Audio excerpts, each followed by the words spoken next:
Bismillah. Assalamualaikum warahmatullahi wabarakatuh.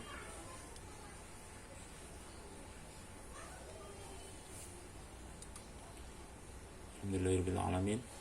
Wassalatu wassalamu ala asrofil anbiya'i wal mursalin wa ala alihi wa sahbihi ajma'in. Ya. Kali ini kita akan memasuki materi tentang perkalian bilangan bulat, ya, dan beberapa sifatnya, ya. Kita langsung saja. Ingat, kita masih dalam ranahnya bilangan bulat, ya. Perkalian bilangan bulat.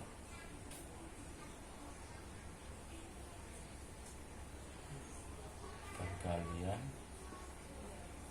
bilangan bulat, ya. Oke, dalam perkalian bilangan bulat ada beberapa kondisi, ya. Yang pertama, ini pakai strip aja, ya. Oke. Yang pertama, jika suatu bilangan positif, Afan,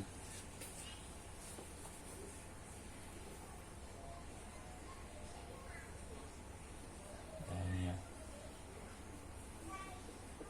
untuk setiap bilangan bulat A dan B berlaku, nah, ini ada beberapa, ya. Pertama, bilangan bulat A-nya positif dikalikan dengan positif, itu hasilnya positif, ya, A kali B. Berikutnya,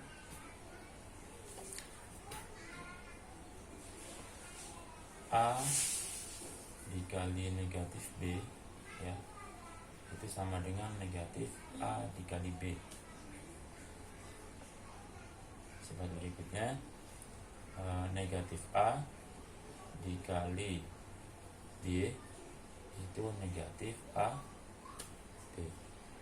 Berikutnya lagi, A negatif A dikalikan dengan negatif B, itu hasilnya, ya, positif A kali B. Ini adalah 4 kondisi dasar, ya, yang sering terjadi pada perkalian. Nah, mungkin bagi kalian yang ini agak bingung, ya, bisa kita sederhanakan menjadi seperti ini. Nah, yang ini, mungkin panah cukup satu aja, ya. Nah, bisa kita sederhanakan dengan jika perkalian, ya, perkalian, jika plus positif dikali dengan bilangan positif, maka hasilnya positif. Terus ini yang kedua, jika bilangan positif dikalikan dengan bilangan negatif, hasilnya negatif, ya, positifnya kalah. Terus jika bilangan negatif dikalikan dengan bilangan positif, hasilnya negatif juga, ya. Yang berikutnya, jika kedua-duanya negatif dikalikan, maka hasilnya baru positif, ya. Jadi insya Allah mudah dihafal nih, ya. Ketika yang hasilnya positif itu jika keduanya positif atau keduanya negatif. Selain itu, salah satunya negatif, salah satunya positif, maka hasilnya pasti negatif. Itu, ya. Ini 4 aturan pertama, ya, yang mungkin antum sudah ketemu di SD dulu, ya. Dan ini masih berlanjut, ada 2 lagi, ya. Berikutnya adalah A dikalikan dengan 0, itu hasilnya 0. Begitu juga sebaliknya, 0 dikalikan dengan A, hasilnya juga 0 ya. Jadi suatu bilangan dikalikan dengan 0 hasilnya 0, dan 0 dikalikan suatu bilangan hasilnya 0 ya. Suatu bilangan di sini mau negatif mau positif sama saja. Mau negatif mau positif berapapun dikalikan 0 hasilnya tetap 0. 0 dikalikan dengan bilangan positif atau negatif berapapun hasilnya tetap 0. Berikutnya yang unik lagi ya, itu A dikalikan dengan 1, itu hasilnya tetap A ya.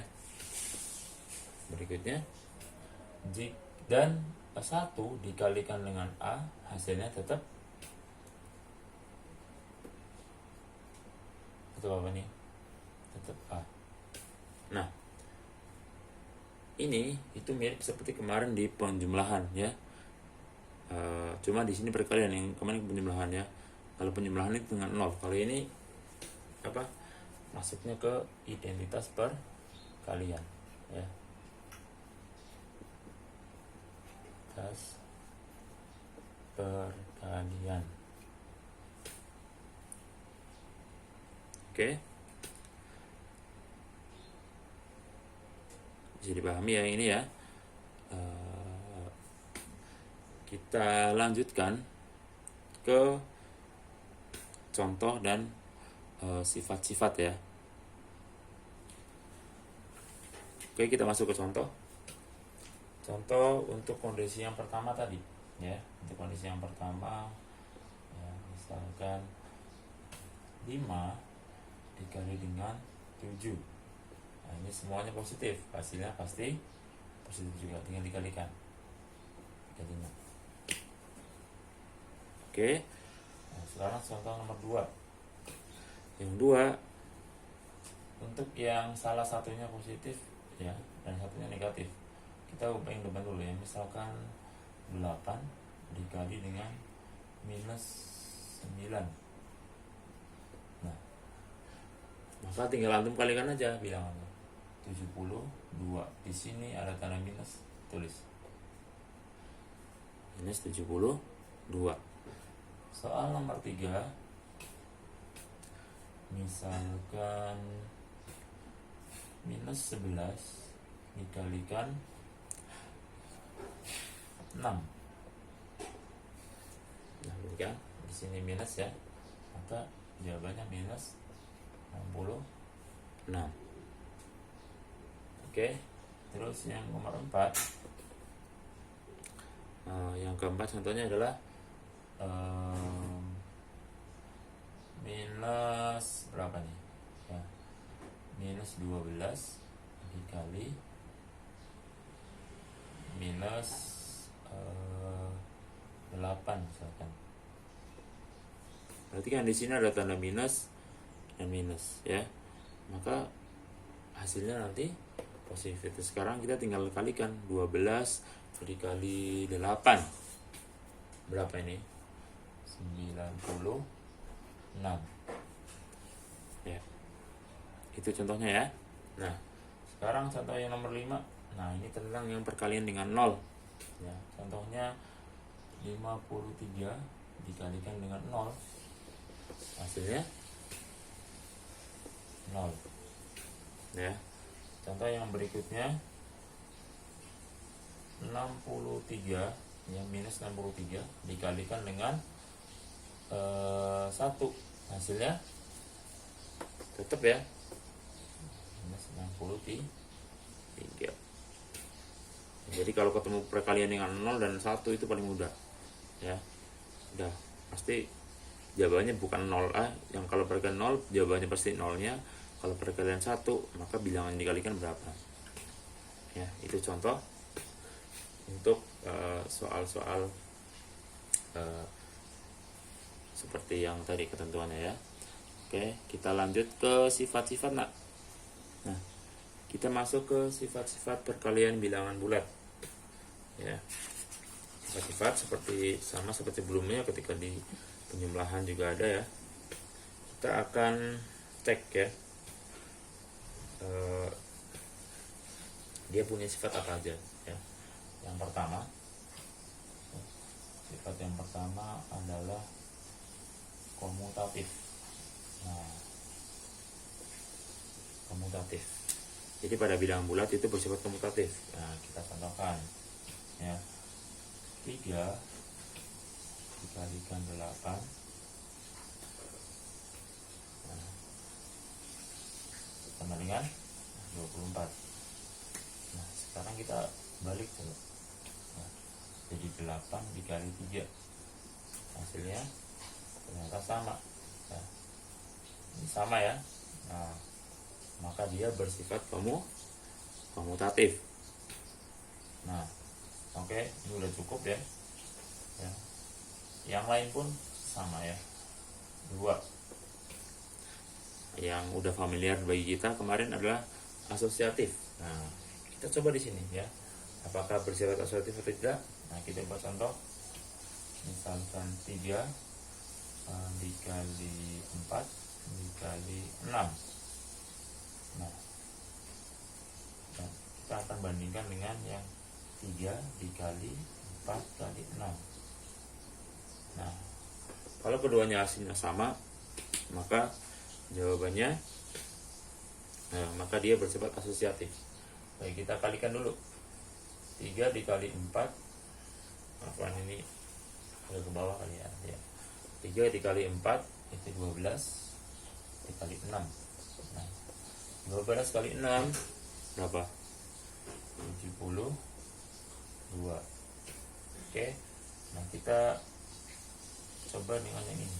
Nah, harusnya hasilnya sama jika dia bersifat asosiatif. Kita akan cek ya.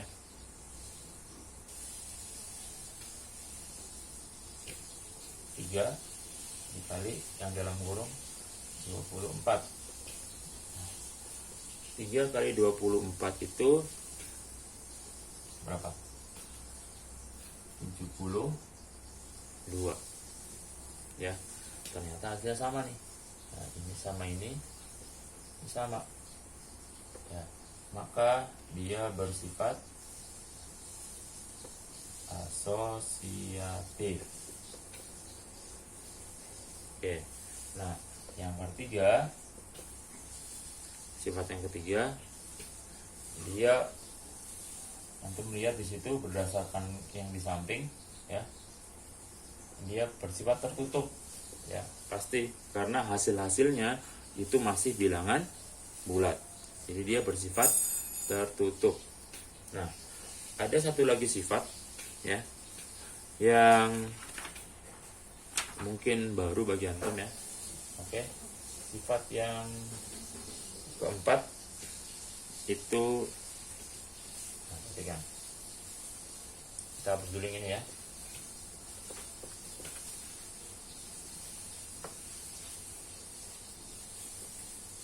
Sifat yang keempat, sifat yang keempat, nah, kita bisa cari tahu dari sini. Nah, sifat yang keempat ini ada hubungannya dengan penjumlahan dan pengurangan nantinya ya. Jadi misalkan ada sebuah bilangan P dikalikan I ditambah R. Nah, itu nanti gimana hasilnya? Nah, oke. Ini awalan ya. Kita coba pakai angka biasa aja biar kita sama-sama enak ya. 3 dikalikan dengan misalkan 4 ditambah 5. Nah,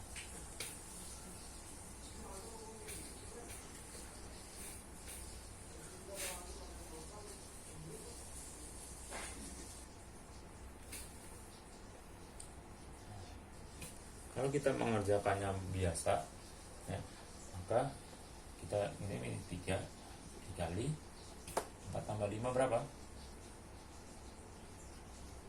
9. Hasilnya 27. Ya kan? Nah, tapi di sini ada sebuah cara lain ya, yang sebenarnya bisa juga dipakai. Coba lihat, ini kan perkalian, ini penjumlahan. Nah, kalau kita dihitung 3 dikali 4 ditambah 3 dikali 5. Nah, dari mana ini?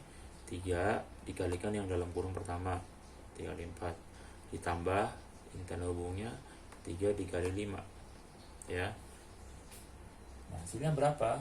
Nah, coba kita hitung, coba hasilnya berapa ya. Coba, ini 3 kali 4 12, 3 kali 5 15. Nah, hasilnya berapa nak? 27. Samakah? Sama ya. Berarti untuk model perkalian yang seperti ini, sama halnya ketika di atas ya, maka bisa diubah ke seperti ini nak. Seperti ini. Nah, maka coba kita tulis ke sana ya. Ke sana. Jadinya P dikalikan dengan Q ditambah P dikalikan dengan R ya. Ini tadi ya, ini dinamakan dengan sifat distributif ya, sifat distributif. Nah, ini rumusnya enak ya. Nah, ini rumusnya distributif. Nah, nanti kegunaannya untuk apa ya, nanti ada beberapa contohnya ya, tentang sifat distributif ya. Oke, contoh. Nah, ketika nemu ini kan perkalian terus ada penjumlahan ya, maka kita gunakan saja sifat distributif, bisa ya, bisa digunakan ya. Jadi nah, min 9 ini dikalikan dengan min 30 nya dulu. Nah, min 30 ditambah min 9 dikali ini 17. Oke, hasilnya min kali min, hasilnya positif ya.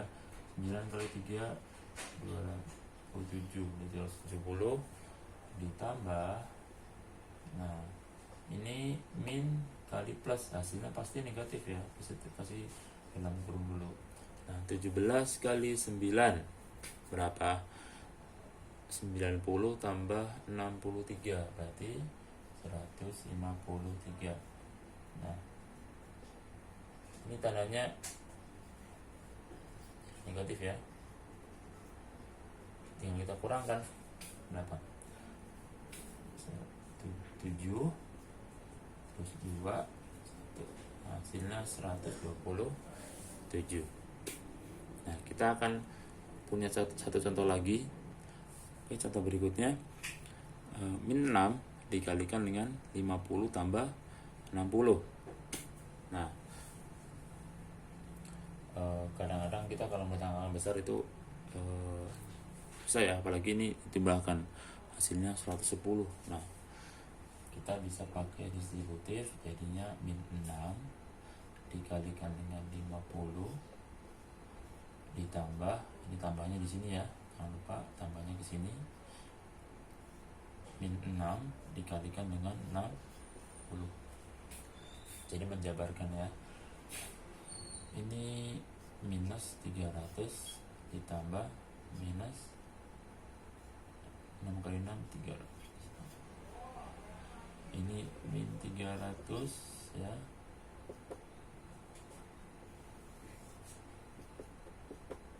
min 360, hasilnya minus 660 ya. Nah, perhatikan, ini adalah soal contoh ya. 9 kali 3 ditambah 9 kali 7. Nah, ini terlihat panjang ya nak ya. Nah, sebenarnya ini kita bisa ubah ke bentuk yang lebih ringkas ya. Ini sama bentuk yang belakang ini ya. bilangan yang sama ya, 9 ini belakangnya berbeda. Nah, maka bentuk ini bisa kita ubah menjadi 9-nya kita keluarkan ya, jadi seperti ini ya, 9 dikali 13 tambah 7. Nah, kalau antum hitung ini 9 kali 11 banyak, ini juga banyak. Kalau seperti ini, nah tinggal 9 dikali ini berapa? 20, 180 ya. Ini salah satu gunanya ya, untuk meringkas juga bisa ya, untuk menjabarkan biar lebih detail, atau dia meringkas yang biar hitungannya lebih mudah juga bisa ya. Oke, cukup sekian. Assalamualaikum warahmatullahi wabarakatuh.